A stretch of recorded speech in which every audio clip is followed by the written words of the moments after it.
So when I had child after child after child after child, I went through, my, I call them my zombie years, where, I don't remember too much. I just remember a lot of birthing, diapers, feeding, bottles, Baths. baths, 3 times a day baths, yeah. and just constantly changing diapers and constantly, feeding babies. And I had a baby every 2 years. And how many did you have? I had four, and then I had our little treasure. No. 10 years later. You had Noah. You lost Noah. Yeah, and then but I was still pregnant. pregnant. So So I was pregnant. But we've raised 5. Yeah, 6 times, and then we raised 5. So in that season of my life where sometimes I feel like I might have not been very, very present in the bedroom, even though I always had a heightened, you know, sexuality. There are times that, we would communicate, and we would communicate, and you would know what I'm going through, and I would know what you were going through, and like you were very, very busy doing what you were doing. And maybe we didn't always have time for one another, but you know what? We waited for one another, and we communicated, and we tried to communicate. And communication was so important. So when I'm talking to the young sisters out there, you know what? Just communicate and to say, hey, I'm tired, I'm exhausted, this is what's going on. How are you? How can I help you? How can you help me? And it's like you're a team. And That worked for us. yeah, and and then there were seasons, where we always put something on the calendar. Every time. A weekly date or a monthly date or Yeah. something, and we, even if we couldn't afford it, we still did it. Didn't matter what it was, and we said we're going to make time. We've been dating for decades. Right, and so like weekly. We'll have somebody take care of our kids, and we will just go and without a doubt. We won't even talk about the kids. We'll just get soul to soul again, and refresh one another. And it's about serving. So it's not easy. Let me say this. No, it's not. It's not easy. It's like you have to because sometimes you don't like each other because you don't like yourself. So if you don't like yourself, you're not going to like anybody. So if you're down on yourself, you're going to feel like. But you know what? You got to lift yourself up, and you got to say, okay. So who you am have I to going build to be? it in. Who am I going to be?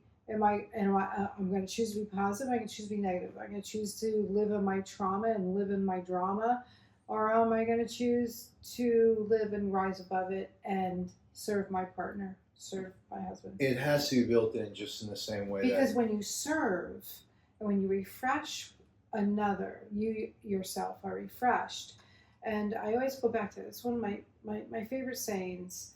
And when you refresh somebody else, meaning the person that you decided to be with, who you fell in love with, and he fell in love with you, and there's something about you that he fell in love with, and there's something about him that you fell in love with, and so when you reconnect, and then you say, okay, I'm going to become selfless and say, I'm going to serve him, and I'm going to concentrate on what I fell in love with him about, and just serve, and you become selfless, and then you refresh him.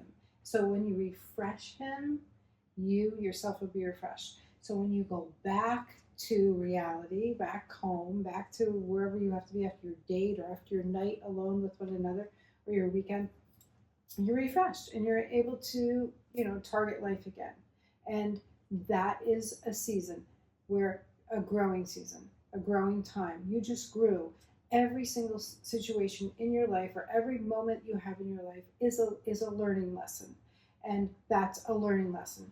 So each and every time you build upon your relationship, you build upon that time, you build upon another time, you build another week, you build another date, and you build another moment together, and you build that communication, that trust. When you build that, you it's like building a foundation. When you build that and you play on top of that foundation, you start building your pillars in your life.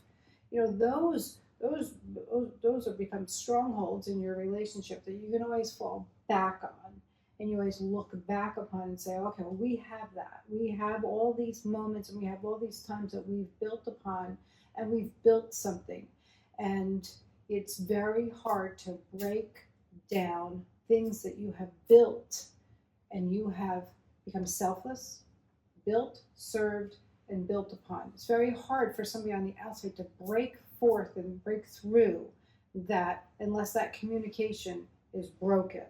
So I was going to say that a different way. Again, it's hard for me to.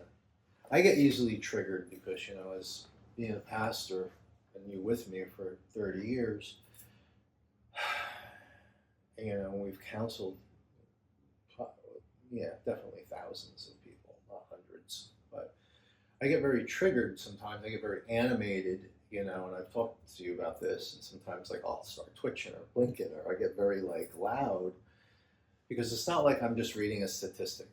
Now I'm telling somebody about like 100 experiences that I've witnessed and have gone through, and they have this constant in them, right? And I get very like, anyway, you were talking about building, and I was talking about dating, and I was going to compare it to like, you have to build it into your life, just like you just said, you build. It's like, you have to look at it as being in a relationship, whether you're married or not, whether you're just going to have an open relationship, whether you're going to live together, whether you're going to get married. You have to look at it, if you're going long term, especially marriage, obviously, you've got to look at it as like, okay, this is like an eating plan, right? It's like, I'm going to be a carnivore, or I'm going to be a vegetarian, or I'm just going to eat fish, whatever it is, and I'm going to exercise, and I'm going to get my levels checked, and It's make like sure. a discipline. You have to build it in. Yeah. It's the only way it's going to happen. It's like 15 years ago when I was 50 pounds heavier and had like 6 illnesses, and I found like Eureka, the best doctor in the world, sent me to get a sleep study, I had sleep apnea, all this stuff. And then, one day I just woke up. We were in Bermuda, and I have this machine, and I just woke up, and I'm like, this is not a vacation. Yeah. I'm not living like this. Yeah. And I went back to him, I'm like, this is not happening. What do I do? He's like, well, there's really the only cure for it is that, they have dental appliances, they got masks, they have everything. And today they got all kinds of stuff. He says, they tell you can get surgery, but it's 50%. He said, the highest success rate is that I've seen men lose a lot of weight, because you're having all this visceral and extra belly fat pushing, okay, on all your organs when you're laying on your back. And, there's a lot of things involved. So I started a whole new regimen that I keep. It's just been built now for like 15 years. Now, when we got married, it was the same thing with dating. It was like, nope, we got to date. Nope, the kids are the kids. You know what I mean? Like, they were little, and we were going away for 3 days, and they were like, where are you going? And we were like, we got to go, because in the back of our heads, we were like, if we don't go, you're going to be without one of us. What's more important? This emotional moment that you're having, I get it, or us staying together. So that became a very serious thing for us. And you're 100% right. When you build and build and build and build and build, it's like communication. When you build and build and build and build about more transparency, can I tell you something? Okay, yeah. Well, I haven't told you this happened like last week. Okay, now you're getting somewhere. But see, now you're getting somewhere. It's not like it happened last year. Yeah. When it starts off with it happened last year or happened 2 years ago, you're far. You know what I mean? When you get to, because even now, like sometimes I'll say to you, happen 3 days ago something happened. And you go, 3 days ago. Yeah. You know what I mean? So it's like, it's 3 days, Okay, because how can two walk together unless they're in unity, but in the light? How can two walk together within light? So we have to always stay in the light with one another. Yes. And so you can't hold on to things that are a year and expect that each time you're intimate with one another that's real, because we're not just physically one. we're spiritually one, and we're so soulfully one. We become soulish, physical, and spiritually one. And that needs to grow. You can't like be every year, you can't every be day, those, every week. right? Exactly, but you can't be those three. I mean, there's times you're just gonna like be physical, and that's it. And like, I just can't do that, and that's okay. But real, true, like, you know, love making where you're building. There can't be you can't be It's those not three one-dimensional. things. Yeah, You can't build on those three things if there's a lie, or if there's a, you know, something that's in the dark. In the dark. You can't be in the dark. You have to be in the Right. light with one another. And that's just another thing. You're learning how to be a sexual sister, walking in the light. Right. Confessions. So you wrote an article, and I read it, and you know, I made some grammatical changes and caught a couple errors. I like doing that. You're my editor. But it was amazing because it was a story of when, you know, 7 years into our marriage, and I could tell you where we were, what room we were in, what color the rug was, because we were on the floor. Yeah. And you turned to me and goes, "I have a confession to make." I'm like, "Okay."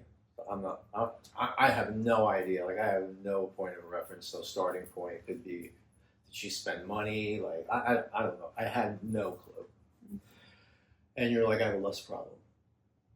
And I remember looking at you like, okay. I remember saying to myself, "Okay, buddy, take a breath. It's going to be okay. Relax. Don't react. Let her talk. Right now your mind is blown, but I'm here with you." You know, and that's how I felt. You know, I didn't see it. I didn't see it coming. You know, we were young and in the faith, and we were in the narrow faith. Like, we were in the 80s. We were in the 80s, like the narrow, like, oh, you know what I mean? Like, faith. And I remember just having to process that, okay? And then from there on in, it was a discussion. It became a discussion. And I had to go through my own journey with it. I had to realize, like, okay, this is something that you had at a very young age, right? You know, as a teenager, this is something that you've had. This is something that you've had to tame. You know, you've cut the head of certain dragons off, but then others you're taming. And I got that, right? And I had to process that for a while. But looking back, you know, it was only God that gave me the grace to be like, okay, don't overreact. Mm. You're going to push her away. You'll push her underground. Mm. You'll never know the truth. You'll never know what she's really thinking. And like, we've parented that way too. You know, it's like, just tell me what happened. You know what I mean? Like, it's more important that we have a trust relationship than a fake relationship, right? So I've tried to parent that way. And, you know, I don't know, the jury's still out. I don't get too many people giving you good advice when you have your first kid, like, you know what the heck is going to happen. I remember worrying it was going to take them 6 years to take the diaper off, like, scared. Like, what if it never happens? Like, you're stupid, really. But I think my point is that, you know, when you can be very, very candid, very, very transparent, very, very, like, authentic and real, and just say to somebody, okay, this is what I'm struggling with. And the other person, very vulnerable. And the other person takes that and they do the right thing with it somehow, some way. That's a miracle. Forget this other stuff that you see in the churches. That's a miracle. That's when God does a miracle in somebody. It's like, you know, restrains your tongue. Yeah. Helps you to suddenly be like a dad, like Father God, you know, like, okay.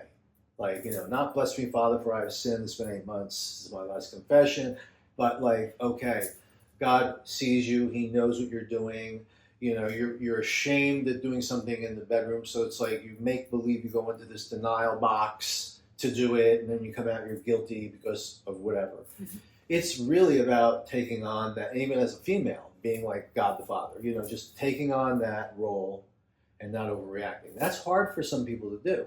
And so, you know, from there on in, whenever there was an issue, and of course there were issues, and after my eyes opened, I realized like, whoa, and it was like, and you weren't doing anything. It's just that you have, and I could be biased, but I don't care really what the audience thinks. But you just have this free spirited social butterfly openness, vulnerable sexuality to you, where you'll be the first woman to smile at some guy getting an apple, and you're getting an orange, and you don't mean anything by it, but to him, he's thinking to myself, "Oh, she wants it," because that's how men are, and you're just like, you just want to pick a good fruit, right? So you have that, and men are attracted to that. And I remember a guy coming down the hallway in church, and everybody knew him. He was extremely popular in our church. He was handsome. He was good looking. He was 10 years younger than me. He was a hot guy. And he came down the hallway. And in front of the usher's closet, he stopped me in a narrow hallway. And he goes, "I just want you to know that the devil told me that I'm going to have your wife. but I'm not going to do it. I'm not going to do it." And I just remember, like, I'm glad I got the tip on the first part, because I wonder if there's something going on.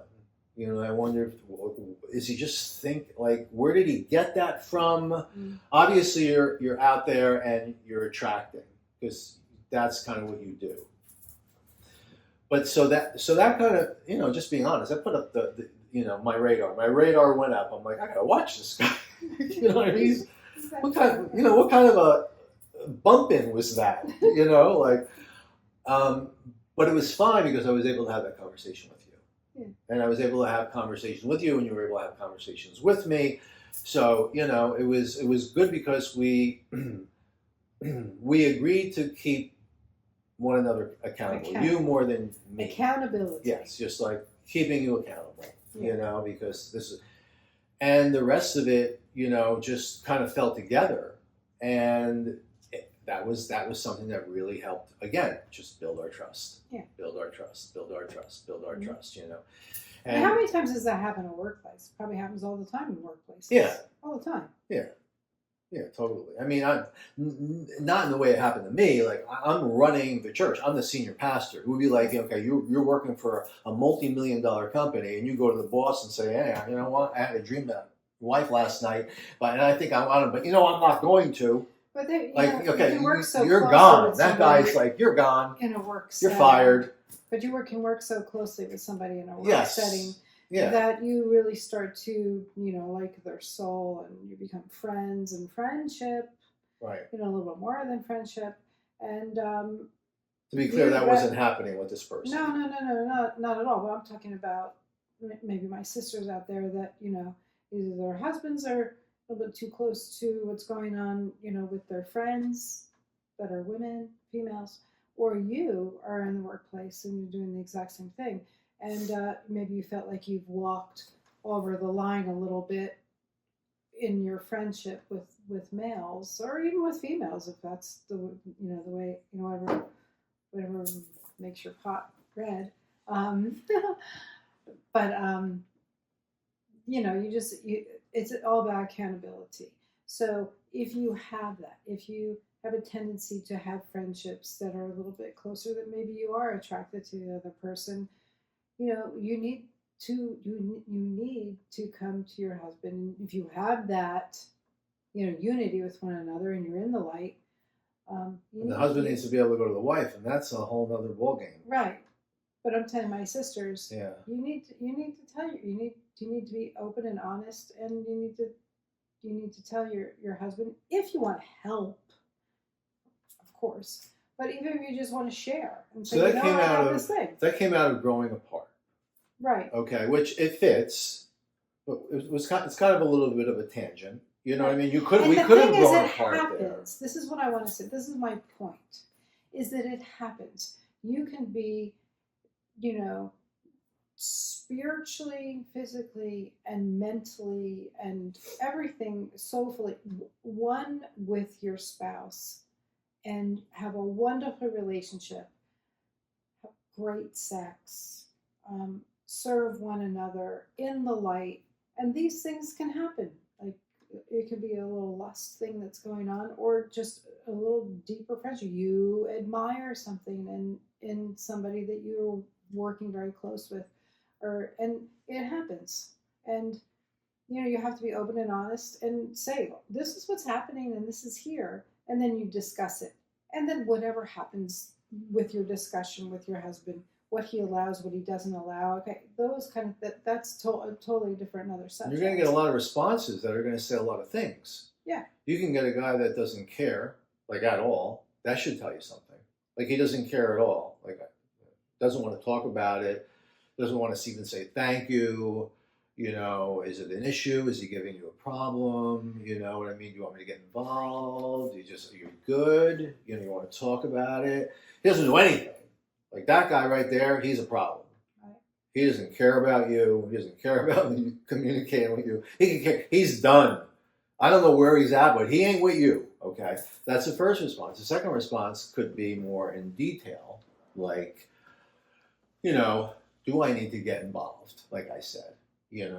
How are you? Are you okay? Are we okay? Do you find that, it's a daily struggle? You want to know the degree of what you're dealing with and leave it there. And then there's a guy that's, okay, tomorrow I'll be at work at 12:30. Is that when he gets out? Yeah. And you get that idiot, okay, that solves nothing, that just totally embarrassed you, and hopefully didn't get an assault charge, or shot if you live in Florida. So it's like, pro-gun state. So there's a lot, you get a lot of different responses, and that should tell you a lot too about your partner or your spouse. Right. Do they want this? Are they, are we on the same page with this? Do we have unity with this? And, those are 3 examples, but there are others that fill in between them of a man's reaction that can tell a woman a lot. Mm-hmm. And that's where you start, though. You start there, right? That's one factor of, being transparent, right? You're not transparent, you're going to grow apart. There's a lot of practical things, too. Right. Like I was going to say, and then, I never finished it. I remember struggling with, as a pastor, one person comes in, they're buying into like, okay, everything that the Bible says in our interpretation as a denomination, okay? And then the other person's like, I don't believe any of that. I don't even know anything, or I'm of another faith. I'm just coming because I'm in love with her or whatever, right? So I've seen that. Mm-hmm. But then you also, have seen people that are in the same boat together, but then they start they grow apart, like spiritually or theologically. They evolve, they grow apart, for whatever reason. And that can become a problem if it's not handled.